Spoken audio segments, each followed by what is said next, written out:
بسم الله الرحمن الرحيم waxaan u mahadnaqayaa Allah subhanahu wa ta'ala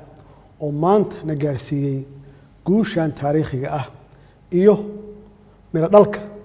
halgankii dheeraa ee dadka iyo dawladda Soomaaliyeed ay u galeen xaqiijinta kiiskii sharciga ee lagaga hortagay damaca hoggaanka Kenya ay ku doonayeen inay ku sheegtaan qayb ka mid ah badda Soomaaliyeed wuxuu ahaa halgan cadaaladeed oo ku astaysan aragti fog aqoon durugsan dhiiranaan wadaniyad ilaalinta ammaanada ummadda iyo difaaca dalka iyo dadka waxaa guuleystay xaqa waxaa guuleystay sareynta sharciga guushan waxaa leh shacabka Soomaaliyeed oo mar walbaba garab iyo gaashaan u ahaa madaxdooda iyo dawladda ay doorteen mar walba oo ay shacabku ku midoobaan wadaniyadda una midoobaan difaaca dhulkooda waa kan maanta oo kala ah oo aan ku joogno guul noo soo wada hoyatay waxaan u mahadcelinayaa maxkamadda cadaaladda adduunka oo u hiilisay sareynta sharciga xukunkani waa astaan aad u qurux badan oo markhaati ka ah hufnaanta iyo daahfurnaanta maxkamadda ICJ waxaa bogaadin mudan baarlamaankii sideedaad ee qaatay go'aankii aadka u qaraaraa ee taariikhiga ahaa kaasoo saldhig u ahaa guusha aynu maanta haysanno kadib markii ay laaleen heshiiskiis afgaradka ahaa ee Kenya ay mar walba ku andacoonaysay iyagoo meel mariyay qaraar ay ugu magac dareen dhaxal dhowr waxaa xusid mudan doorkii sharafka lahaa ee uu qaatay madaxweynihii hore ee dalka walaalkay Xasan Sheekh Maxamuud oo bilaabay geedi socodkii cadaaladeed ee lagu difaacay badda Soomaaliyeed ee ay sheegatay Kenya sidoo kale waxaan ammaanayaa ama aan ammaan u hayaa iyo bogaadin iyo sharafba mudan qareenadii iyo khubradii Soomaaliyeed ee u istaagay difaaca baddeena oo ay ugu horeeyaan abukaat Muna Sharmaan iyo Allah u naxariistee injineer Maxamed Umar Saalixi oo aad iyo aad ugu haminayay ama hamigiisu ahaa inuu goobjoog ka ahaado ama u ahaado miraha dadaalkii uu galiyay kiiskan waxaan idin xaqiijinayaa in shakhsiyaadkan aan xusnay ay baal dahaba ka galeen taariikhda dalkeena ayna tusaale nool u yihiin jiilasha soo socda ayagoo ku sifoobay difaaca danaha qarankooda dadka iyo dawladda Soomaaliyeed marnaba ma ilaawi doonaan xilkasnimadooda iyo hufnaanta ay muujiyeen qariiqanadii iyo khubradii dhanka sharciga ee shirkadda Foley Hoag gaar ahaan qareenadii kala ahaa Paul Richler Professor Philippi Sanders Professor Alain Pellet Alina Marino iyo ugu dambeyn Edward Craven oo dawladda federaalka Soomaaliya u wakiilatay matalaadda iyo jeedinta sharciyeed ee dacwadeena waxaa iyana mahadnaq mudan guddiga dawladda federaalka Soomaaliya ee har iyo habeenba u taagnaa la socodka maamulka iyo isku xirka dacwadeena ee uu hogaaminayay ra'iisul wasaare ku-xigeenka xukuumadda mudane Mahdi Maxamed Guuleed Khadar ayna ka mid ahaayeen danjirihii hore ee dalkeena u fadhiyay Brussels danjire Cali Saciid Fiqi xeraaliyihii hore ee dalka abukaate Axmed Cali Daahir iyo xeraaliyaha haatan garyaqaan Suleymaan Maxamed Maxamuud qareen Xamza Ibrahim Cabdullaahi danjirihii hore ee qaramada midoobe mudane Yuusuf Garaad Cumar iyo danjiraha haatan mudane Abukar Daahir Cusmaan Abukar Baale difaaca hantideena qaran ma ahayn wax fudud markii la eego in aan nahay dad iyo dawlad la daala dhacaya duruufo aad iyo aad u adag kana soo kabanaya sanado badan oo burbur iyo dawlad la'aan ah haddana ku shaqeeya taageerada wadaniyad iyo isku duubnida ay muujiyeen shacabka Soomaaliyeed taasoo na siisay dhiirigelin iyo awood dheeraad ah oo aan ku ilaalinayno ama aan ku wadayno halgankeena shacabka Soomaaliyeed ee sharafta leh mudanayaal iyo marwooyin tan iyo markii la doortay waxaa nala soo gudboonaaday culaysyo siyaasadeed amni dhaqaale iyo diblomaasiyadeed oo hoggaanka Kenya ay ku doonayeen inay ka leexiyaan dadka iyo dowladda Soomaaliyeed dhabaha ay doorteen oo ahaa in kiiskan aan looga hadlin meel ka baxsan maxkamadda cadaaladda ee adduunka 3 bilood kadib markii aan xafiiska la wareegay hoggaanka Kenya waxa ay go'aansadeen oo si bareer ah u bilaabeen faragelinta siyaasadda gudaha dalkeena iyagoo gudaha dalkooda ka soo abaabulay ururo siyaasadeed oo ay uga dan lahaayeen inay culays jahwareer iyo xasilooni darro siyaasadeed kaga abuuraan gudaha Soomaaliya ujeedada ka dambaysa ay ahayd inay ugu gool xeerto inaan dib ula soo noqono dacwadda badda cadaadis awgis kadib markii ay Kenya ku guul dareysatay cadaadiskaas waxa ay bilowday inay xadgudub toos ah ku samayso qarnimada hoggaanka dowladda Kenya waxay galiyeen maal iyo waqti badan in siyaasad ahaan nala go'doomiyo oo dowladaha dariska ah iyo guud ahaan qaaradda Afrika iyo beesha caalamkaba ay naga gudbiyaan sawirro been abuur ah oo aad iyo aad u foolxun sawirkaas oo dhaawac iyo bahdilba ku ahaa sumcadda dowladdeena soo kabanaysa fariimahaas khaldan oo lagu baahiyay wargeysyada caalamka iyo kuwa gudaha ee Kenya oo lagu beegsanayay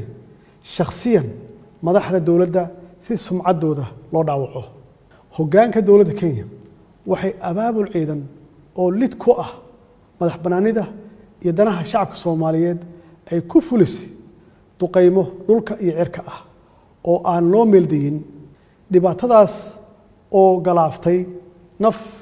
iyo maalba muwaadiniin Soomaaliyeed oo birmageeda ah waxaa sidoo kale xusid mudan ama la xusi karaa burburka loo geystay magaalooyin iyo xarumaha shirkadaha isgaarsiinta Soomaaliyeed ee ku teedsan xuduudaha labada dal Kenya waxay qaaday tallaabooyin ugub ku ah curfiga siyaasadeed iyo diblomaasiyadeed ee dalalka gobolka ayadoo isku dayday in la curyaamiyo dhaqaalaha dalkeena kadib markii ay olole xoogan ka bilowday xarunta qaramada midoobay kaasi ujeedkiisu ahaa in Soomaaliya lagu soo rogo qaraarka tirsigiisu yahay 1267 oo ay Kenya uga dan lahayd inay ku xayirto kulana wareegto hantida ganacsada Soomaaliyeed iyadoo lagu suntayo argagixisnimo xukuumadda Kenya waxay qaaday jid kasta oo ay ku carqaladeynayso habsami u socodka dacwadda badda isla markaasna ay ku doonayso in qol mugdi ah loogu xalaaleeyo baddeena iyadoo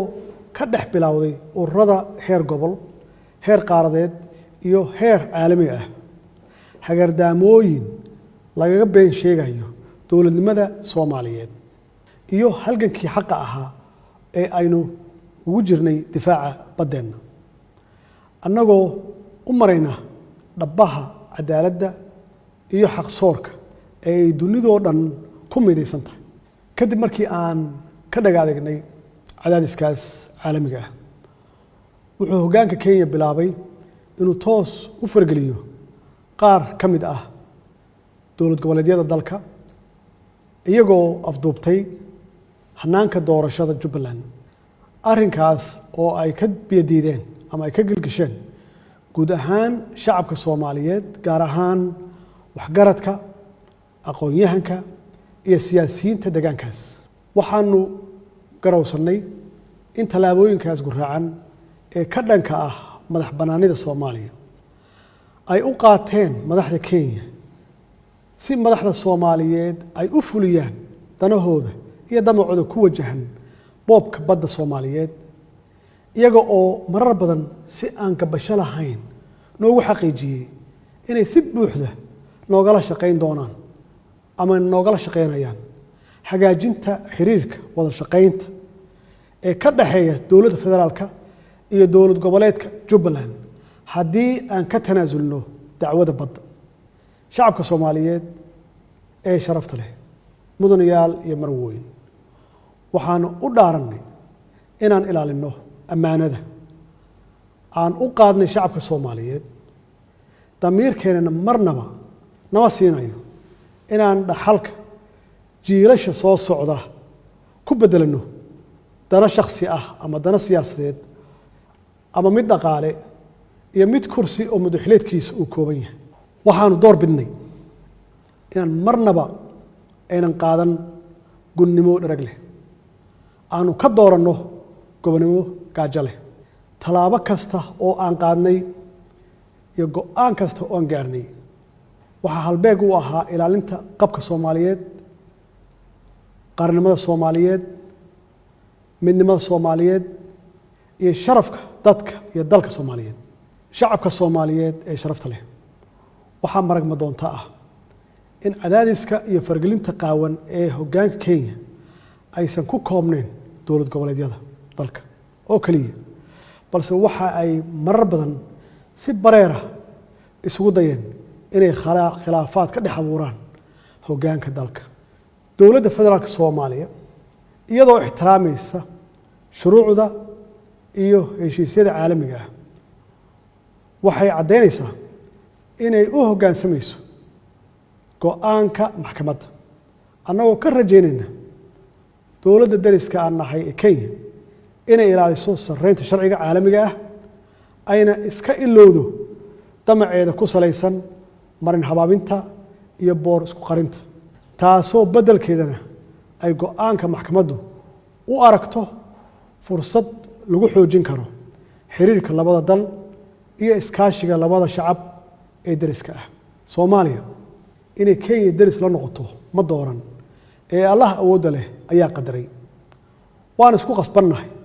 inaan nabad iyo daris wanaag ku wada noolaanno. Soomaaliya taas ayay ku taamaysay, weligeedna ka go'nayd,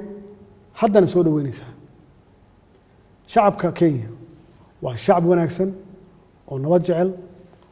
waxaan rajaynaynaa hoggaankooda inay mudnaanta siiyaan sidii gobolku u noqon lahaa meel nabdoon oo barwaaqo ah, shucuubtiisuna ay si wada jira u baadigoobaan mustaqbal wanaagsan iyo barwaaqo sooran loo dhan yahay. maadaama maxkamadda cadaaladda adduunka ay go'aan meel mar ah ka soo saartay qadiyaddii xudunta u ahayd khilaafka labada dal, waxay dowladda federaalka Soomaaliya ay xoojinaysaa ama adkeynaysaa nabad ku wada noolaanshaha iyo wax wada qabsiga labada dal iyo labada dad, iyadoo meel looga soo wada jeesan karo ama looga soo wada jeesanayo argagixisada duulaanka ku ah xasiloonida iyo amniga gobolka. shacabka Soomaaliyeed ee sharafta leh, mudanayaal iyo marwooyin, waxaan uga mahad celinayaa dhammaan dadka Soomaaliyeed sidii geesinimada iyo hagar la'aanta lahayd ay u garab istaageen dowladdooda muddadii ay socotay dacwadu, iyagoo aan u kala harin difaaca qadiyaddan. guushani ma aha mid u soo hoyatay cid gaar ah, mana kala laha muxaafid iyo mucaarad, mana aha libin ay leeyihiin shakhsiyaad kooban, balse waa guul ka dhaxaysa dhammaan ummadda Soomaaliyeed meel kasta ay joogaan. waana guul dhaxal reeb u noqon doonta jiilka soo socda. waxaan rabaa inaan fursaddan qaaliga aan uga faa'iidaysto inaan ku dhiirigeliyo siyaasiyiinta walaalaheenna ah inay muujiyaan midnimo, isku duubni iyo in si wada jir ah looga shaqeeyo ilaalinta danaha guud ee qarankeena leeyahay,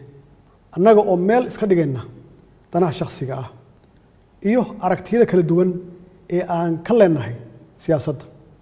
Soomaaliya ha guulaysato, Soomaaliya ha waarto, wabilaahi tawfiiq.